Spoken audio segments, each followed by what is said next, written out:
happening, and it's going to be entitled, let's see here, The Role of Employment and Employment Services in the Journey of Black People Living with HIV.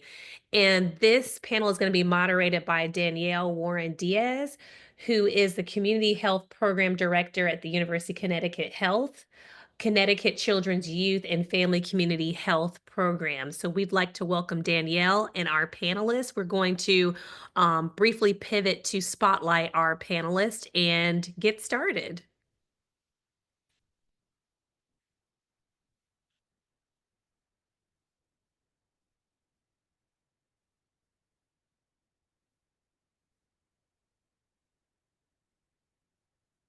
Hello.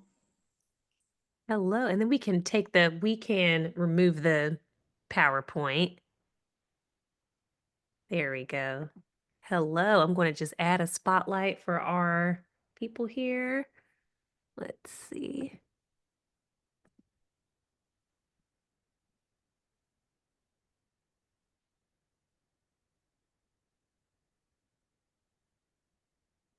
See here, almost done.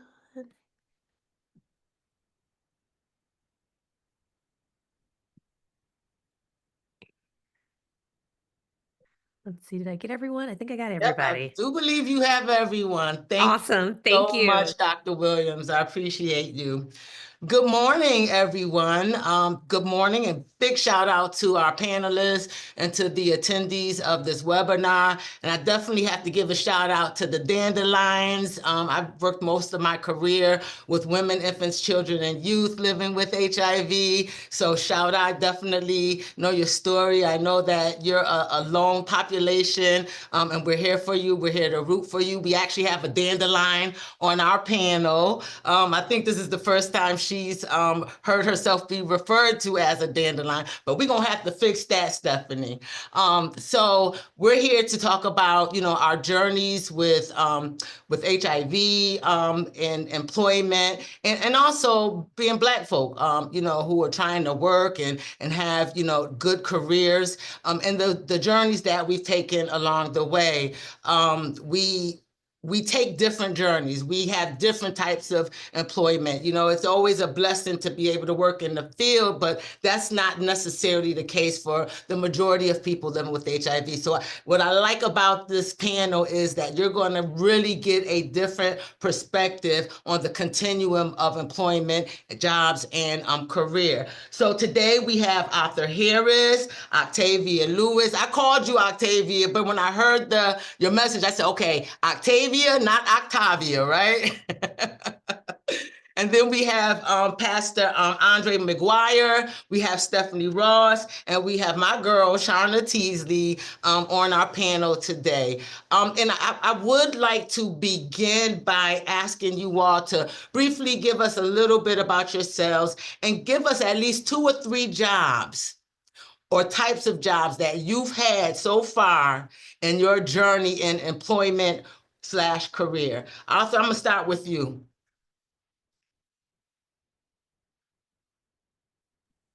Hello, good morning, everybody.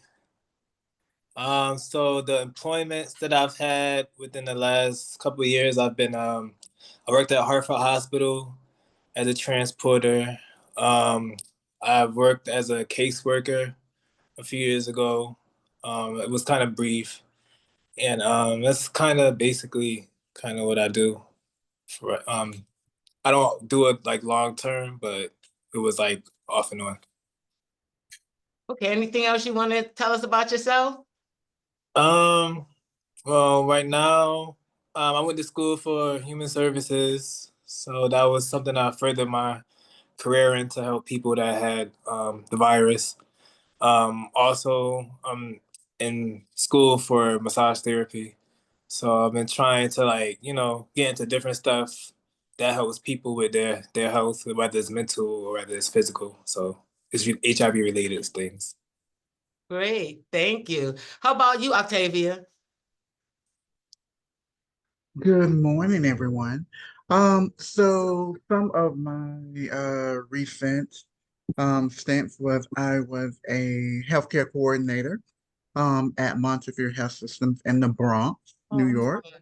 I was a I was one of the associate vice presidents at the time for a local nonprofit here in Atlanta with their community affairs and engagement. And in my current role, I am a pharmaceutical sales rep. Um, so yeah, that has been my journey of trying to navigate employment. I will say that it has not come without its challenges, and many of them I am facing now, learning how to wear the hat of being professional with what I do, but also realizing how it impact those that live and thrive with HIV like myself. So it is not always the easiest thing navigating those positions of authority when you work with people that don't always understand how those intersectionalities show up. And so it's a constant struggle, but I am managing. Yeah, I definitely understand. I always say I have all these hats, and I'd be like, okay, I got my consumer hat on today, y'all. You know what I'm saying? I got my director hat on. So it's just really navigating, but staying true to yourself. So I really appreciate that, Octavia. Pastor, we call him Rev, Andre McGuire. What about you? What has been your 2 to 3 most recent jobs? And tell us a little bit about yourself. Hey, man. I guess most recent 2 to 3. I'll take the last couple. McKinney Shelter, where I was case manager in probably the largest all-male shelter in the city of Hartford. I was the program director at Human Resources Services, and I'm currently the pastor director of Arms Ministries International. Mind you, I am also retired, so I'm a young man, y'all.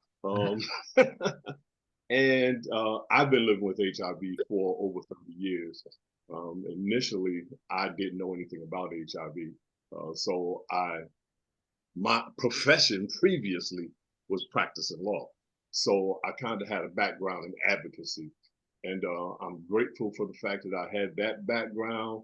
I'm grateful for the fact that I also have that ministerial background, because it helped me to deal with some of the hardships that are presented, and it also helped me to be able to go out and fight and not really get dissuaded by the mess that people will throw at me. Yeah, thank you for that. I know, I've been in the HIV arena for over 30 something years, and at the beginning of the epidemic, we had to rely on the Black churches. So we did have our pastors step up and publicly get tested for HIV with the mothers of the churches, and it really resonates with our community, right? The Black culture, our churches. So thank you for that. Pastor McGuire. Okay, Stephanie, what about you? What's been your little journey, and tell us a little bit about yourself. Yeah, so basically my last few jobs pretty much have just been retail, but aside from my work in retail, I am a college graduate. I graduated from Manchester Community College with a focus in music studies. So I intend to kind of do more musical performance and things like that with my degree. And as far as my HIV status goes, I was born to an HIV positive mother. She's my birth mother. I was adopted. And I've learned over time that that my mom didn't have HIV with my other siblings, but she had it with me. So my sister, I have one biological sister that I live with. She doesn't have HIV and I do. But yeah, so it's just kind of like an ongoing journey. I've been under Danielle's care since I was a week old. Before you were born, but we ain't gonna go back that far. Thank you, Stephanie. Yep. Sharna, how about you? Tell us about yourself, some of the jobs you've had in your journey, and yeah. Good morning again, everyone. I'm Sharna Teasley, and I've been positive since 1985. Um, I don't have any complaints about my journey. It's crazy because I've been with it for so long, being positive for so long. But I started getting out of recovery, finding my path, which I knew I always wanted to give back. Rather, it was just a community, HIV community, just give back what was freely given to me. I was lucky enough to have some beautiful women in my life, Danielle, that back then, none of us really knew much about being positive, going back to work, whatever, whatever. We just didn't know nothing about it. But I was lucky enough to have some women in my life that was help me and guide me on a path where you need to be accepted of, because if you don't accept your demise, then you can't move on. And I was struggling for a while, but once I came over, I started off at MetLife. No, I started off at Walmart. I got out of treatment. I got a job at, well, I got my apartment. Then I got a job at Walmart. I was working at 2 Walmarts, Rocky Hill and Manchester, and going to meetings every day, every night, whatever. If there was a meeting, I was in it to save my sobriety.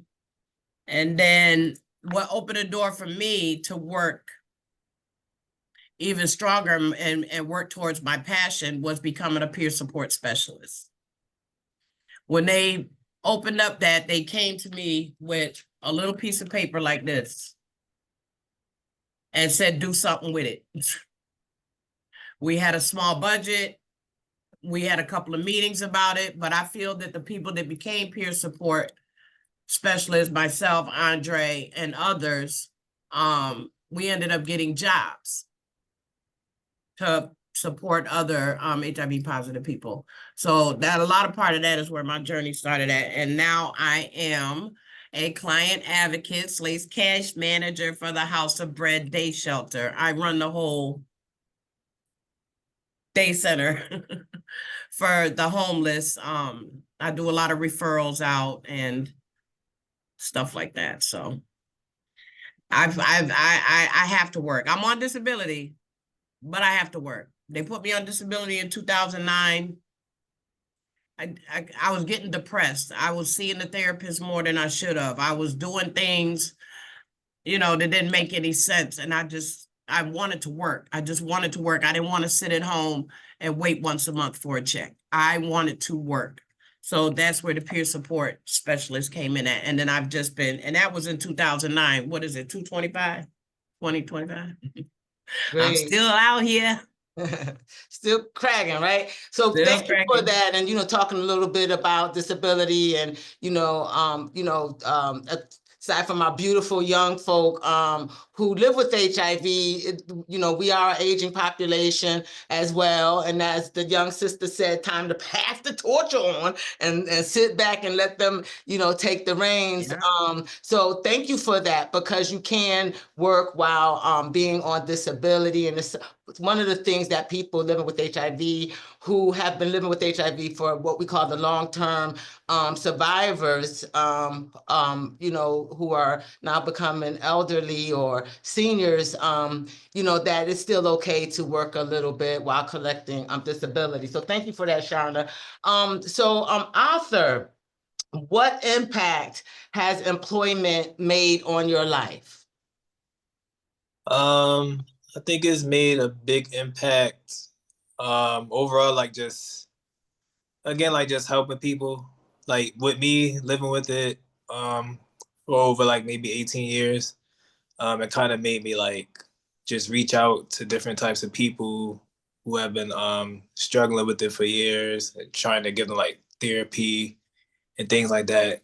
When I had like did some work within it, I didn't realize like, you gotta do so much with helping them with like insurance and keeping up with the plans and things like that to have a stable life and things. But yeah, like from stepping in from from a client to a actual worker, that's when I realized like it's a lot of work for mental to help people, for clients and things like that. So I kind of think that's a big impact. The advocating, speaking out to young people when I was younger, I would talk on panels and stuff, and just to make sure that people are taking their medications all the time, and just physically doing well. So like over time, since I've been like 17, 18, I have been doing that. So I'm 33 now. So it has been like a real shift to everything that I've been doing over the years to like speak and just to reach out to any type of groups of people. So Great. Thank you. Thank you.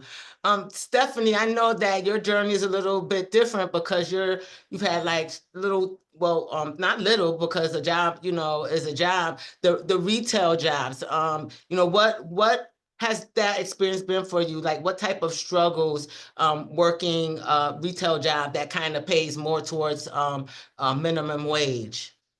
So I don't think my jobs know about my HIV status, but I still deeply struggle with like anxiety and depression and just general mental health issues. So there is that kind of level of like, I need my own type of help in my own kind of way. But essentially, like through these jobs, I've been able to support myself. My hobbies, like I said, such as playing music and like college, and being able to support my mom. She's disabled, has COPD. So I had to kind of grow up a little bit earlier on and kind of take a more important role. So having this job is kind of like, um, I don't know. It taught me things that I didn't really think I needed to know or didn't understand till later on. It taught me like the role of responsibility, because I never say I'm like irresponsible when it came to things that I had to do, but I definitely it didn't become more relevant about how serious jobs and opportunities and going after them are. So yeah. How about you, Octavia? What impact has employment made on your life? Um, it's made a big, big impact on my life. It has allowed me to um gain some financial stability. I, purchased a home for my boys and I in 2023. We closed in January. It allowed me to be able to purchase, vehicles that I can help my parents out. It allows me to help my grandmother, who is elderly, with helping her take care of her bills because she's on a fixed income. So it has definitely allowed me a lot of financial stability. But in the process of that financial stability has come, you know, the stress factors, and especially in our current, political climate where it seems like erasure is around every corner for people like myself, particularly Black, particularly a woman of trans experience and a person living with HIV. It seems like we are being attacked on every front. And so realizing all of those things and realizing that I'm responsible for taking care of a whole household and things outside of my household, it has become very, very stressful at times. And being a single parent of two boys that are active in sports and various things, like if I didn't have a network or a community of others that are living and thriving with HIV that understood what I was going through, I don't know where I would be at. Because it takes a community. Um, and again, it's one thing to be able to make money to pull yourself out of poverty, but it's also another thing of staying out of it. And I think that's the part that we don't understand and we don't realize everything that comes along with like staying out of poverty, and especially in this time, how stressful it is. So I'm grateful, but I'm still reminded of what is and what could possibly come. Yeah. Yeah, thank you for that. I mean, you kind of jumped to one of my questions, but it is, you know, the elephant in the room for a lot of our work. Like right now, we just need to just keep moving and serving people, and hopefully, you know, be able to provide employment services and things of that nature. But with the political climate now, I think we're all a little worried about it. They've taken DEI, diversity, equity, and inclusion out of the language. So it's, you know, pretty much erasing people who felt like they weren't there before, who finally were seen. And now it's sort of like, you know, folk feeling like they're being erased. You know, a lot of work in chronic illnesses and things of that nature impact certain communities. It just is what it is, you know, Black and brown communities. So how can you you know, address it if you don't call out the people that is impacting and those types of things? People are trying to just really change the language and just wash away those things that a lot of our ancestors worked really hard to put in place. So how is everybody feeling about you know, their lives and their work life and their survival life when it comes to the new presidential administration right now? Sharon, I'll start with you with that. To be honest, I ain't really thought about it. I mean, what can we do? You understand? The only thing I figured is whatever he decides is what he's going to decide. I can just live my life like I've been living my life and do things to the best of my ability. Yes, I've started noticing some changes in the economy, whatever. My food source is getting a little low again, but you know how I do, Danielle. I ain't never hungry. But I kind of like, we got enough on our plate. And I say we, because we're all working and we're out here still. We got enough on our plate. And to add his crap onto our plate, we just got to take it in stride every day. If you take on that, it's going to stress you out. If I start thinking about everything that he's doing, I'm going to get stressed out. And I'm going to take it out on my clients. And I'm going to get irritated with what's going on.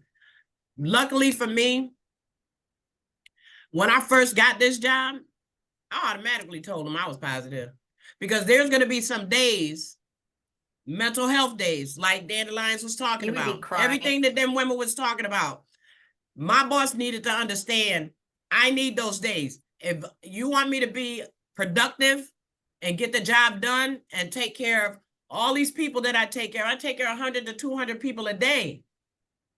So who's going to take care of Sharna? That's why I told them, Sister Teresa and all of them, yes, I will be able not to get up some days. I may have to call out some days. You know what I'm saying? I'm learning also that I'll be 61 in 3 months. I'm close to retirement. You understand? And what I do here, they telling me they'll never let me go, that I don't need to retire. But you have to retire your soul and your mind, because I got grandkids. You know what I'm saying? I got things that I want to do. My hours are good, but, you know, come on. So to answer your question, I hope I kind of answered it. Like, I don't care what he gonna do. Long as I get my medication and I'm able to take my medication, which I've been taking the same pill for over 20 years, and it's been having me undetectable for 20 years. Long as he don't take that away from me, he can have everything else. Just give me my medication. I'll do the rest. I'll do the rest, because I can't stress over. I heard something a couple of weeks ago about taking the funding away. I don't know if it was a rumor, but I kind of heard it, and I was like, real. It's real? Yeah, well, just don't take my medication away. And we already done lost majority of our services. When COVID hit, they forgot all about HIV positive people. So we become obsolete anyway. So yes, we need to, even though I'm here working at HOB and being an advocate and everything, I'll never stop being a peer support specialist. Never. Anytime one of my old clients come through that door, I still talk to them, treat them same way. If they need anything, I got them. Never will I ever stop being a peer support specialist. As long as I'm positive, they're going to always get that information from me. Always. Thank you, Sharna. So, Thank you for your perspective, because we all have our own perspectives. Yeah.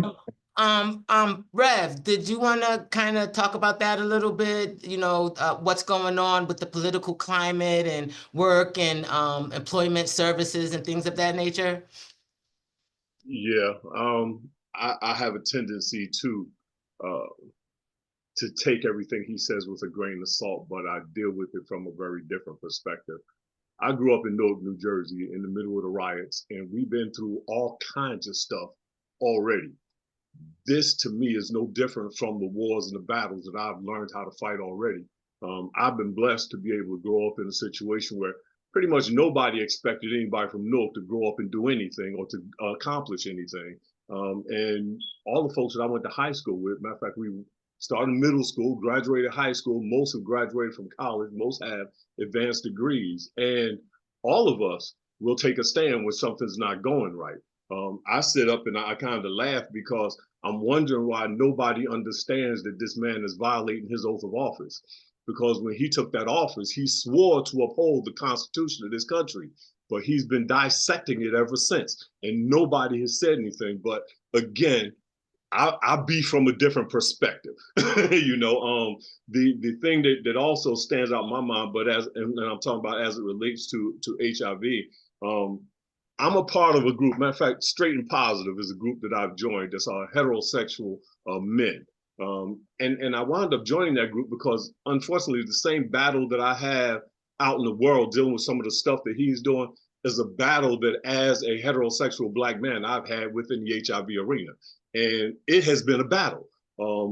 Trying to get a job, trying to find anybody that want to support anything that's related to heterosexual Black men. I tell everybody the truth of the matter is I'm present, but I'm invisible almost everywhere I go. You know, and I mean, I'm talking about the stigma conferences. I'll be at the AIDS Watch. I'm looking at everybody's agenda for the things that they want to deal with. And the one thing that's certain on all those agendas is heterosexual Black men are excluded.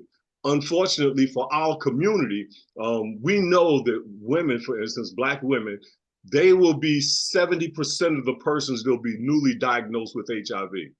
We also know that 70 to 75% of those women say they got it from a heterosexual Black male. But Department of Public Health says they can't find any heterosexual Black men diagnosed with HIV. Something's wrong with that picture. Obviously, there's nobody doing any testing of heterosexual Black men. If you test them, you'll find it. But those things are important to me, particularly when it comes to employment. I've actually sat down and watched people, many people, because I guess initially they'll say, well, you know, it's probably because you don't have the education. You know, that's why you don't get certain jobs. And I don't say anything to them initially. I just look at them like they're crazy because I have an associate's, I have a bachelor's degree, and I have a Juris Doctorate. So I'm pretty sure my education is rather sound. But I've watched many people with they have high school degrees. Some may have a bachelor's degree, but I've watched them come up with six-figure jobs when, with the knowledge and experience that I have, I can't find anything. You know, and it was a 3-year span that I was jobless. You know, I got to admit that I came from a different perspective before I acquired HIV. I was practicing law, had my own insurance, did everything else. When I acquired HIV, I was still dealing with it because I had my own insurance and everything else. But I wound up going to prison. And when I came out, I had to find a job. It was horrible because everybody wanted you to go through a wash, rinse, and repeat job employment situation. Well, we're going to take you in here and teach you how to teach you interviewing skills, teach you about writing a resume, give you this certificate or that certificate. And then when you get finished, you still won't have a job. You know? So for me, that's a complete waste of time. We need somebody or people surrounding us who's going to take the time to talk to us, to identify what our particular needs are, what our particular capacities are, and funnel us into jobs that are directed towards the experiences and the knowledge that we have. I was listening to the Dandelions earlier, and I felt bad for Omar because I'm saying, all right, I know the battle he's going through. Everybody else will be able to find a job a lot easier than he will because he's a Black male. And at some point we've got to start recognizing that and start trying to lift him up, to give him the information he needs. I think I was really, really blessed to have developed the relationship ministerial that I did, because it allowed me to have hope in spite of being constantly slapped by people. It allowed me to be able to stand there and say, you know what? The one thing I can always count on, because I've been through some stuff in life, God has brought me through it all. So even with this, he's capable of bringing me through it as well. And he has. I mean, from jail to 3 years later, case manager, program director, and the arms ministry that I've created is created specifically because we've got to get up and fight our own battles, because nobody's going to fight them for us. They started out in the beginning saying there's nothing for us without us. But then they expect for us to not remember what they said. There's nothing for us without us. If you do not see me there, trust me, I'm going to be raising hell. And y'all can excuse my language. And I know I might sound a bit, but that's because I'm passionate about this. If I don't take my experience, my training, and put it to use to help somebody else, then I'm not worth my salt. So as far as I'm concerned, I'm going to do what I need to do. And you may not like it, but that's going to be all right, because I'm not doing it for you. I'm doing it for me and for other people that are like me. So. Okay, all right, that's strong advocacy. So my next question is about employment and mental health. And I heard even in the Dandelion session, and I've heard it a couple of times here, as far as mental health is concerned, in the journey of working, and I'm gonna start with you, Arthur, because I know that one of your jobs is not really in the HIV arena, but you've moved up pretty well at that position. What does that do with your mental health? I mean, if you're having mental health issues, just working in the regular corporate world, do you feel comfortable addressing, and I hear people say in the Dandelion say, I'm gonna take a mental health day today. Do you have that luxury at that job? Well, I'm actually currently working at Home Depot, and usually I don't have the luxury at all. So I usually go through a day by day. Like recently, it's been a few years since I've been going through like depression and anxiety. And when it's time for me to like try to take some time off and stuff, I can't really do it, or I either get penalized for it. So I have been like going to therapy and things like that, and also like recently with the passing of my father, so I didn't even get a chance to like really grieve. I only got like 3 days to really. My condolences. So it is difficult to like come to work every day, and all that's going on too. It's like it can mentally take a toll. I feel like you're drowning, but you still got to get up. You still got to go to work. You got to make your money and do what you got to do. But I try to like just utilize stuff that I like to do, like therapy. It can help as much as it can. So all I have to do is just be strong. I can't be weak and like, I would love to take a day off and have some time for myself, but it's not really possible. So that's really all I can say about that. Yeah, and thank you for that perspective, because in the day of really trying to nurture people and consider mental health and and wellness for folk who are working, and especially those living with HIV. Not everyone is going to be, the majority of the jobs that are out there that people hold living with HIV, they're not given that luxury. So we need to remember that part. When you work in the human service field, people are a little more apt to think about those kinds of things and say, okay, we understand that staff and employees need to be able to take care of their mental health in order to perform well, but that's not necessarily so in the world of work. So thank you for that. Octavia, has working at any point in your journey had an impact on your mental wellness? Absolutely. Um, like I tell anyone, I working in the social service field, because that's where a lot of my experience come from. When you engage with people, you necessarily are not meeting them when you first meet them, you're meeting their trauma. And the same thing with a job. It shows up as well. And so for me, I have done a good job with learning how to compartmentalize things. But I will, let me say, there is nothing wrong with showing when you are not your strongest. Mm. I feel like we do a disservice to ourselves when we say that we can't show up certain ways. I express all of my emotions, whether that's anger, whether that's rage, whether that's being sad, whether that's being mad, because all of those are human emotions. And I am a human. I am not going to be happy all the time. I am not going to agree with everything all the time. And so I think that we have to move from that conditioning of you have to be on all the time and you have to show up 100%. That's a lie. I'm not doing that to myself. I learned to extend grace to myself when I am not at my best. I have to let myself know that I am still worthy. I am still, deserving of, having a space made for me. And so I think that we have to learn how to have that empathy for one another because it's easy to get caught up in the oppression Olympics of saying, well, oh, woe is me, or oh, this, I had it worse, or I had it harder. I think we all have had, some worse days and gonna have some worser days. And I think that we have to acknowledge that. And we can hold space for that and let each other know that just because my circumstances may not be like yours doesn't mean that I am less than or I am less deserving. Because there have been plenty of times, me as a woman of trans experience being in cis women spaces that I know that, okay, this is not my fight, but I can hold the door open so that other people can fight. And I think that we do a disservice for one another when we don't hold the door for each other. Because oftentimes we get so caught up in, well, what about me? And no one is making this space for me.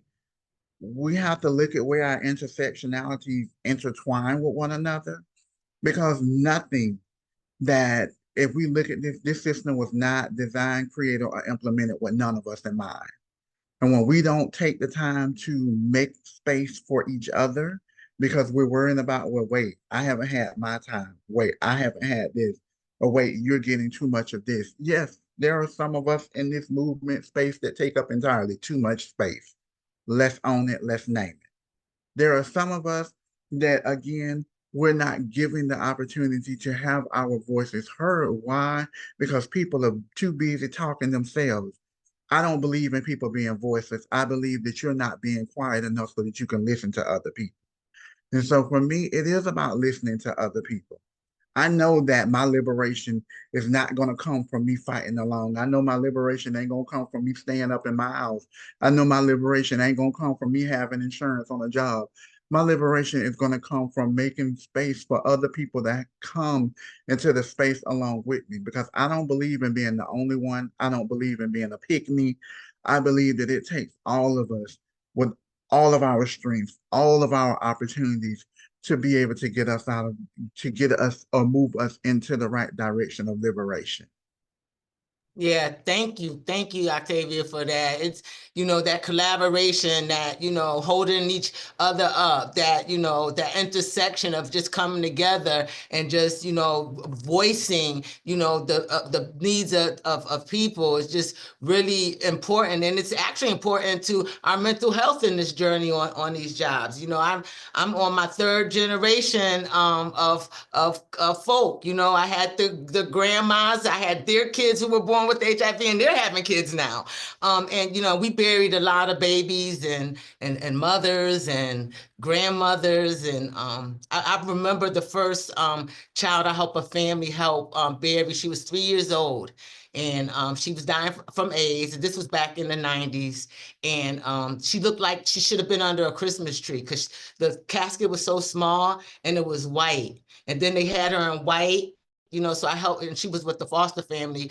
Mother was 17, and I'll never forget that. But, you know, during those times, you know, we had pastors come out to have visuals with us. We, you know, we did candles, we did aromatherapy, we did all of those things, not only from the grief of watching people in the early years dying from AIDS, but just for those of us who lived with HIV and not really having any medications or medical intervention, but we wanted to keep working, you know, at least I did, and be an advocate and be there to hold this child, because babies with AIDS didn't feel skin. And I just wanted them all to feel somebody's skin. The hospitals were scared to touch them. So this is where we used to be. And it was when, you know, mental health had to be considered in order for us to get through, for the people we served, and for the people as like ourselves, you know, living with HIV. It was the only thing that was going to get us through, you know. And so some of us survived, some of these babies survived and are having their own children. We got our dandelions, we got our people getting old, like Sharon about to retire in her 60s. And you have to address the whole person, right? With everything, not just with health, but also with employment and career. And Miss Danielle, let me just say this one last Mhm. thing. I think, and also the systems that be have taught us to operate from a scarcity model. And a lot of them want us to feel like, oh, it can only be one of y'all. And I think that we have to push back on that system. There have been plenty of opportunities that have been allotted to me, but I've also had to make space for other people and to be able to let other people's narratives be heard. And I think that some of us do have to do a better job of making space for one another. And some of us are still in that scarcity model mentality where we feel like, nope, it ain't gonna be no other opportunity. And I think that we also have to move beyond that as well. Yeah, most definitely. Thank you for that. Now, I know some of you have, you know, kind of found your own jobs, taking that journey of employment, you know, seeing who's hiring and just going for it yourselves. But I think two of you have actually used employment services. And, you know, I'm proud to say that, you know, I've been involved with a collaboration in our area. It's HOPWA in the Hartford area, which is, for those who don't know, HOPWA is Housing Opportunities for People with HIV and AIDS.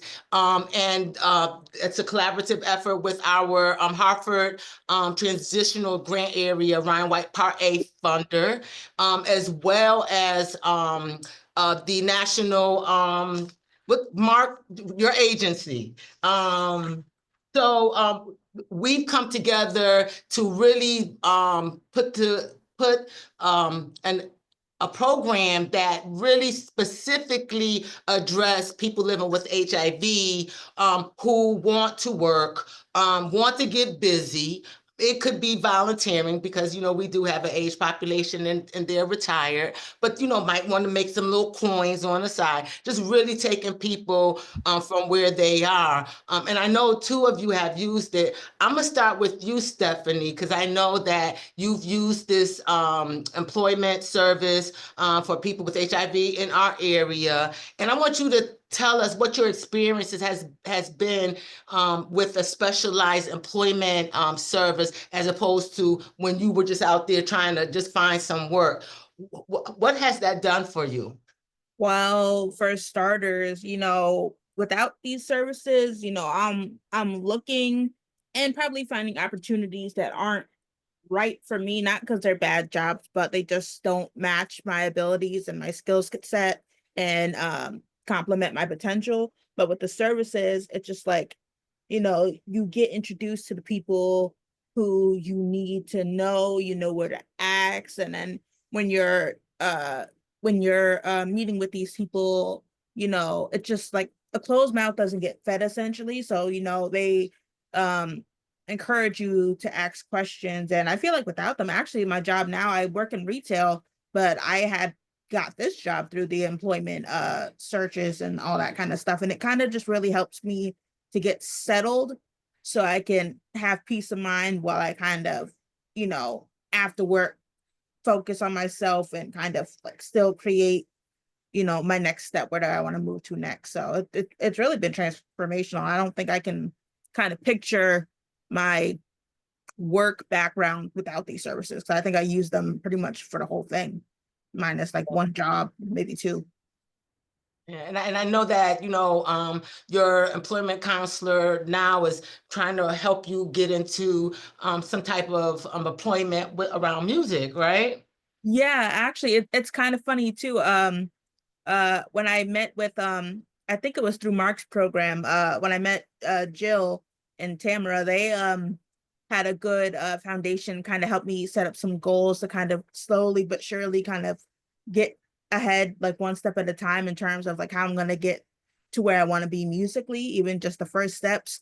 But it's so funny. At my housing worker, I get housing assistance through the Ryan White program. They have a new employment specialist, and he actually does music for a living. And it's so funny, he's my childhood best friend's uncle. So it's kind of like a full circle moment. Like, you know, it's just, I don't know, it just, you know, it's just nice to see a community of these people. And just like Octavia was saying, it's like we're nothing without community. We're better when we're amplified with other voices. So it's just, it's empowering, you know. Yeah. And I know that you will be working and making coins in the area that you're passionate about. And that's so important, and that's music. So I'm glad for you, and that you're taking that journey, and you will reach it. Pastor Rev, what about you? I think you've used employment services in the past, correct? Yes, I have. As I mentioned earlier, it was not easy dealing with employment services initially for me, particularly because they had an idea of everything that they wanted you to do.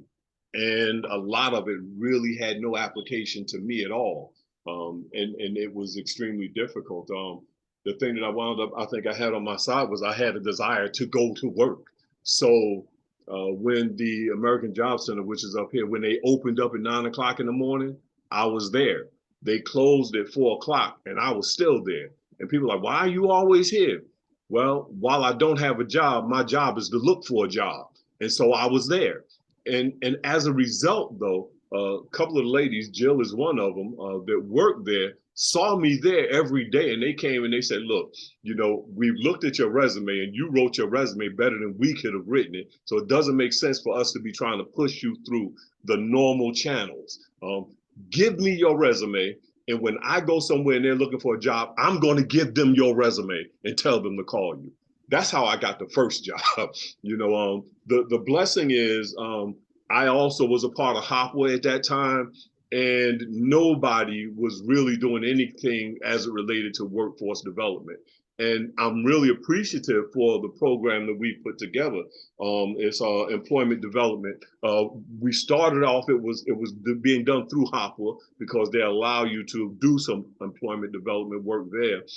But there was a PCN policy clarification notice that went to Ryan White Part A, which will allow them under certain circumstances to do the same thing with certain individuals that are employed to do it. So we have a group now with persons from the American Job Center, persons from Hopper, persons with lived experience, persons from various sectors that we know. We're trying to pull in somebody from DEMAS, which is mental health and addiction services. And for those that don't know, I also had to deal with the addiction services thing. I'm 32 years in recovery, and that's a blessing, you know, but we needed to pull all of those people in so that when they talk to somebody, they talk to them from a person-centered perspective, not trying to dictate to them based on some plan that they had set in place to make sure they stay employed, but trying to talk to them from a perspective that's going to help the people that they're talking to get a job. I had to learn a little bit. There's a difference in quality of life, and sometimes we struggle with that. When I was there in prison, we had a cell. It was about 8 by 9 with a toilet and a sink and 2 bunk beds, you know, and that was the space. When I first came out of there, I had a studio that, and I said this before, I thought I was George and Wheezy. I thought I was moving on up, I thought I was doing something. And then after I saw the rats fighting the raccoons and the cats in the backyard, and the guy downstairs beating somebody in the head with a golf club, and the guy in the hall shooting up with needles, I'm like, yo, what am I doing in this place? That's why I need a job, so I can be responsible to get a place, a better place to live. We're talking about now in this climate, they're trying to take all kinds of money away.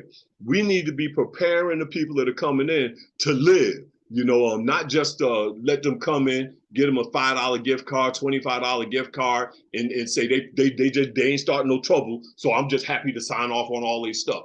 No, we need to prepare these people to live to the best of their ability. Whatever their capacity is, we need to allow them to experience and to reach that capacity. So, and I hope I didn't talk too much, but Thank you, and thank you for your passion, for sure.